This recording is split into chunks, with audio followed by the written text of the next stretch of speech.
ہے، سچ کا خدا ہے. جس سیاسی انتقام کا نشانہ عمران خان کو بنایا گیا، 200 سے زیادہ ان پہ مقدمات، سارے کے سارے بوگس.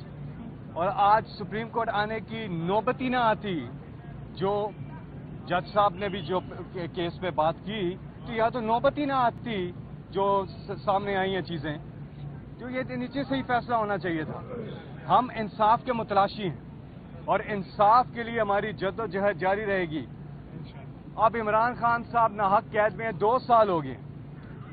اللہ کا شکر ہے کہ ادھر ضمانتیں ہوئی ہیں. اب ایک القادر کیس میں عمران خان اور بشرا بی بی جن کو سزا ہوئی، وہ اس سزاؤں کے خلاف اپیل جو ہے وہ ہائی کورٹ میں پینڈنگ ہے. جنوری میں وہ اپیل دائر ہوئی تھی. اب اگست کا مہینہ ہے، 8 مہینے ہو گئے، سماعت نہیں ہو رہی اس پہ. اس کو جلد سماعت کے لیے مقرر تو کیا جائے، اس کو جلد مقرر کیا جائے. اور وہ بھی 15 منٹ سے زیادہ کا کیس نہیں ہے. وہ میں عمران خان اور بشرا بی بی باعزت بری ہوتے ہیں اس میں. اس کیس میں کچھ ہے نہیں، سارے کے سارے بوگس کیسز ہیں. اور انشاءاللہ انصاف کے متلاشی ہیں. انصاف کے لیے ہماری جد و جہد جاری رہے گی.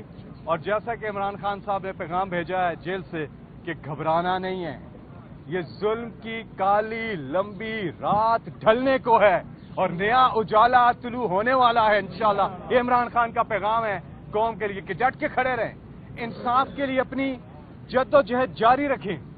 انصاف اللہ تعالیٰ کا حکم ہے قرآن میں کہ انصاف قائم کرنا ہے، اور ہم اس کے لیے اپنی جد و جہد جاری رکھیں گے. اور ہم عدالتوں سے بھی کہتے ہیں کہ عدالتوں کا وقار تب بحال ہوگا جب انصاف پر مبنی فیصلے آئیں گے تمام عدالتوں میں.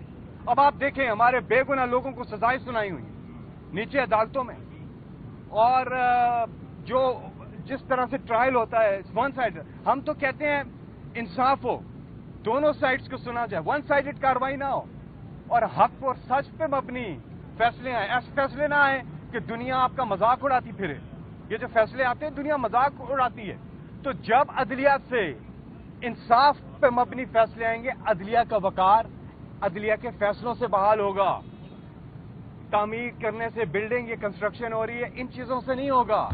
یہ تب بحال ہوگا جب فیصلے ٹھیک آئیں گے. اللہ تعالیٰ عمران خان صاحب کو سرخرو کرے.